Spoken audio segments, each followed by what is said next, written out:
Et si tout ce que vous pensez savoir sur la réalité n'était qu'une illusion?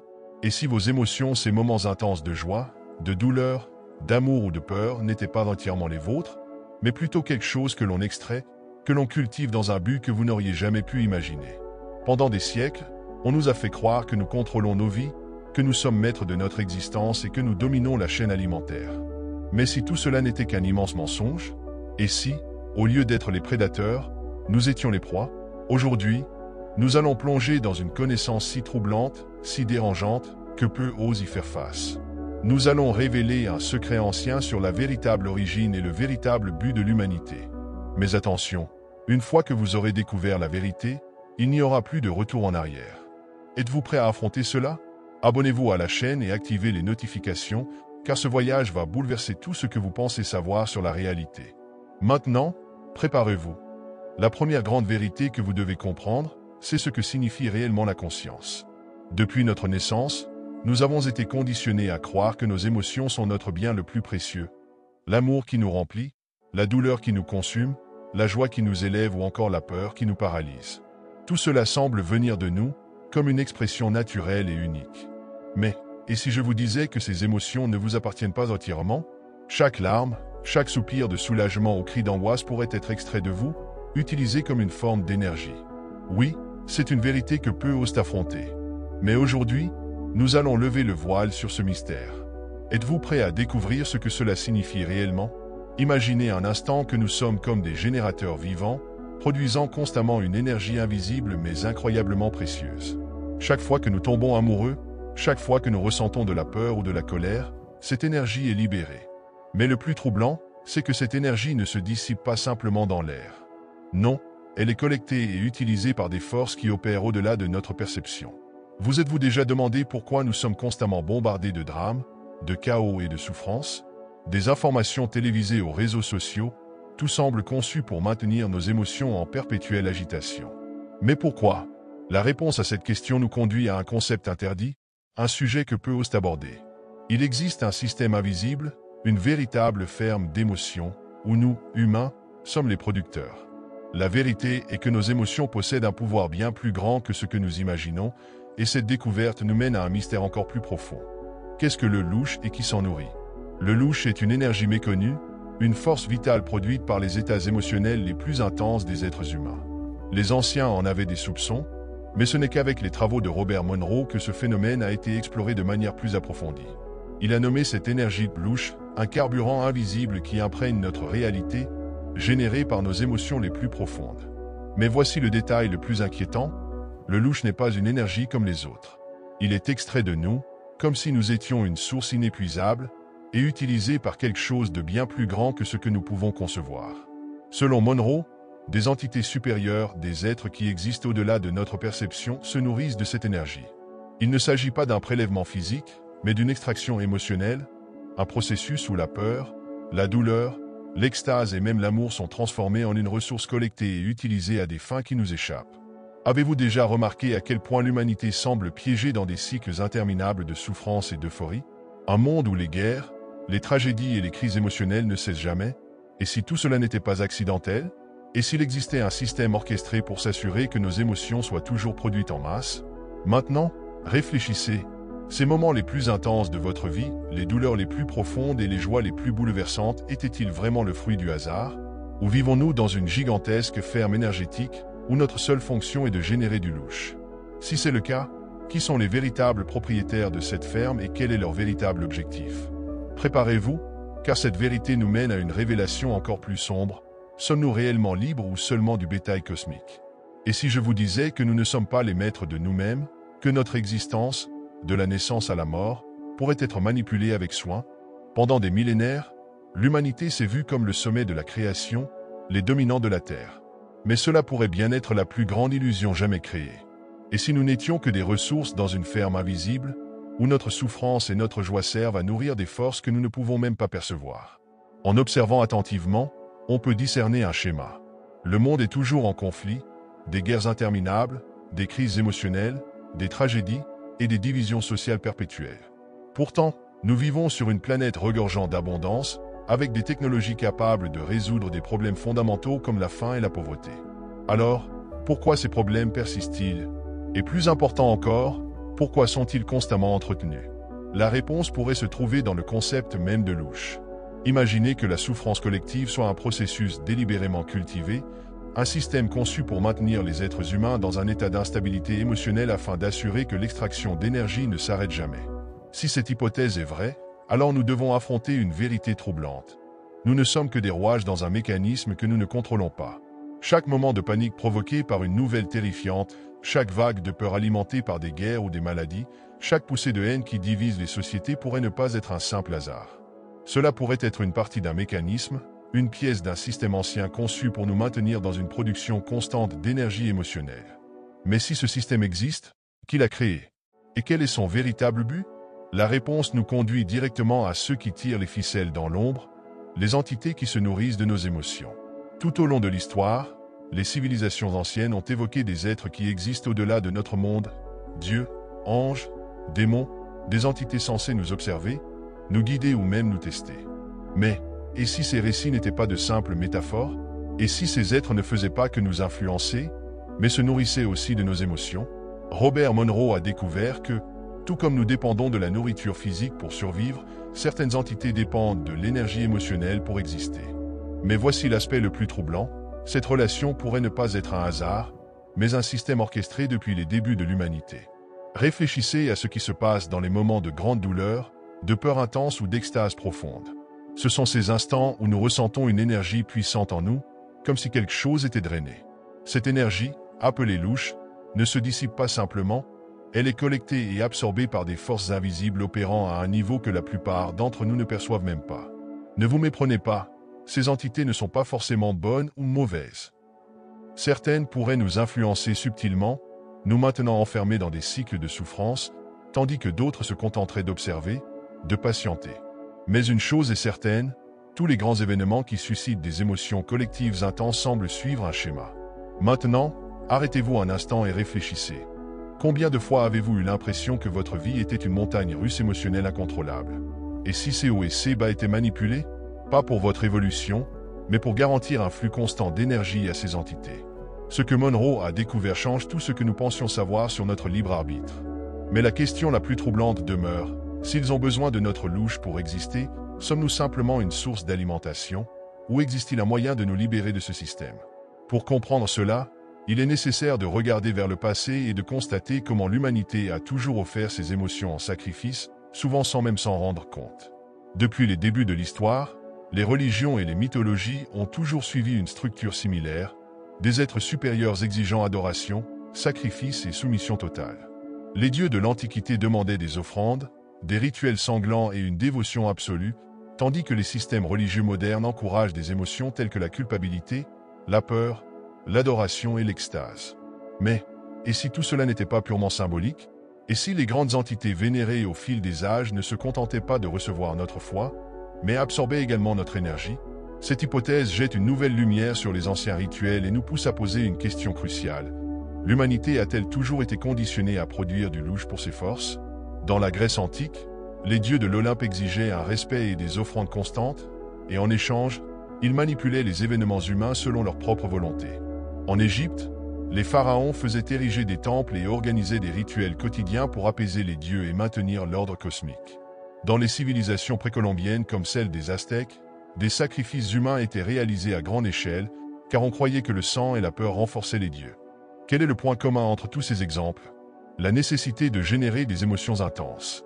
Depuis l'horreur de la guerre jusqu'à l'extase des cultes religieux, tout semble avoir un objectif caché: produire de l'énergie pour quelque chose qui dépasse notre compréhension.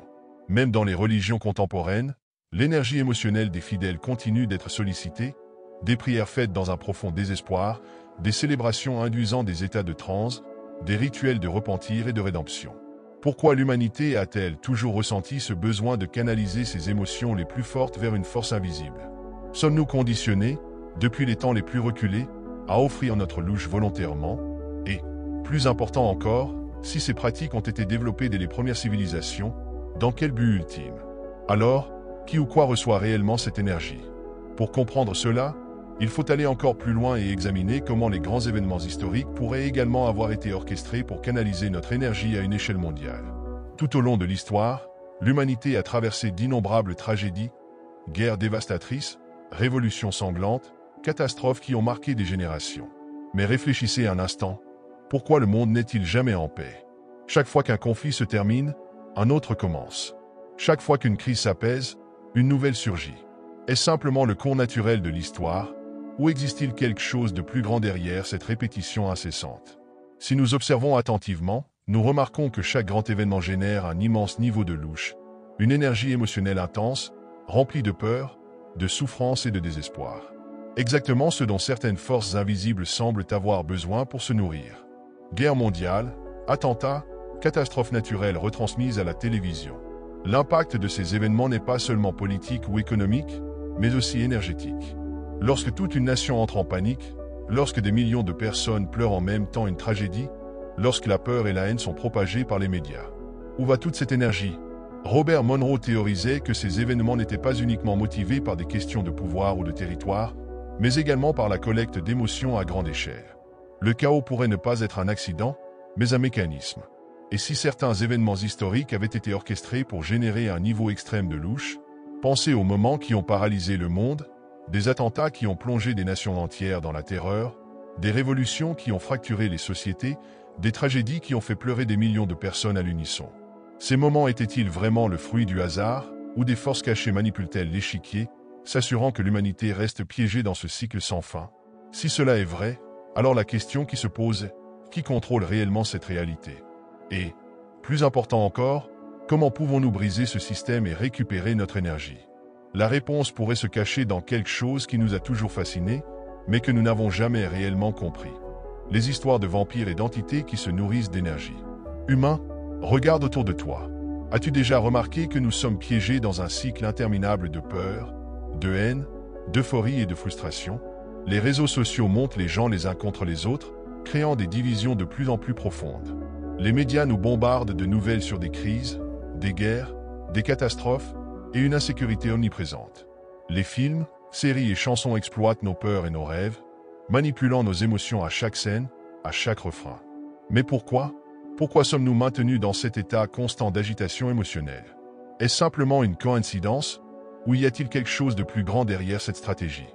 La vérité, c'est que le monde moderne a été conçu comme une véritable usine de louche.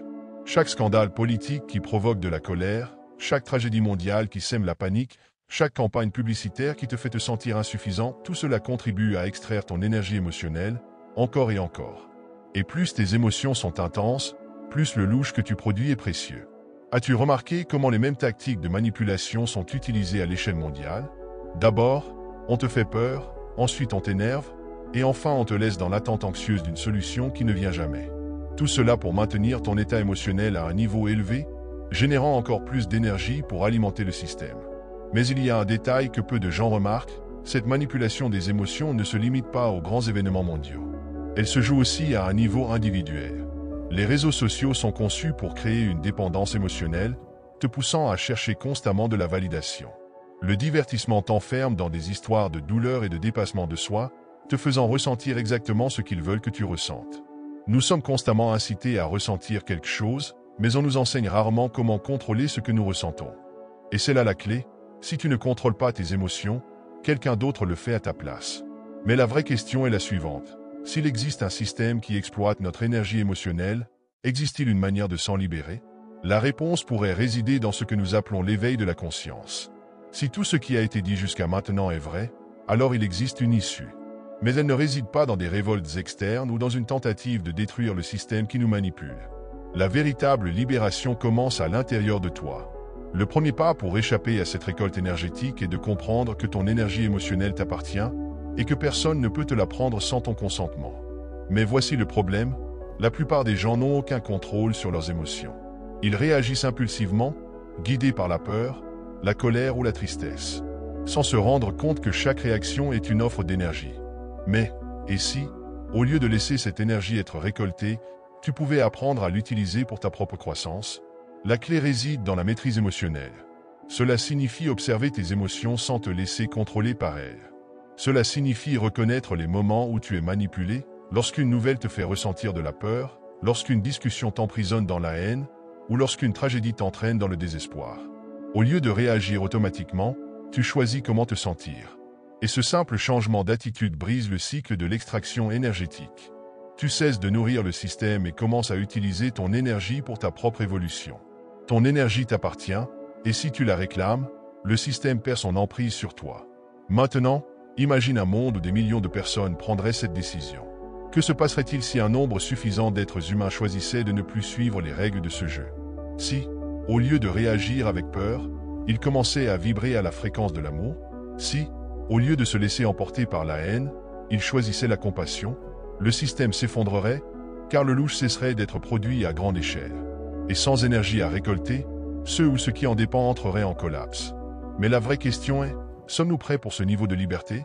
Pour y répondre, il faut explorer quelque chose d'encore plus profond, le véritable potentiel humain. Si tout ce qui a été dit jusqu'à présent est réel, alors ce dont nous sommes capables dépasse de loin tout ce que l'on nous a fait croire. Depuis le début de la civilisation, on nous a appris à voir notre existence comme quelque chose de petit et limité. On nous a dit que nous ne sommes que des corps mortels, ici pour naître, travailler, souffrir et mourir. Mais, et si tout cela n'était qu'une illusion? Et si l'humanité était bien plus qu'un simple fournisseur d'énergie pour des forces invisibles? Et si, en chacun de nous, existait un potentiel capable de réécrire la réalité? L'évolution spirituelle n'est pas qu'une idée philosophique, elle est la clé pour briser ce système. Réfléchis à cela. Si notre louche est si précieux, si notre énergie émotionnelle est si convoitée, cela signifie que nous possédons un pouvoir inimaginable. Mais pourquoi ce pouvoir ne nous a-t-il jamais été révélé? Pourquoi nous a-t-on appris à vivre dans la peur, dans le conflit, dans la faiblesse?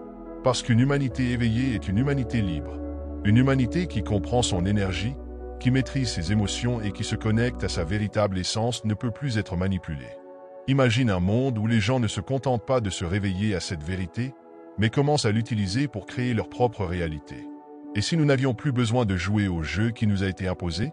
La véritable évolution spirituelle ne réside ni dans des rituels vides ni dans des dogmes imposés.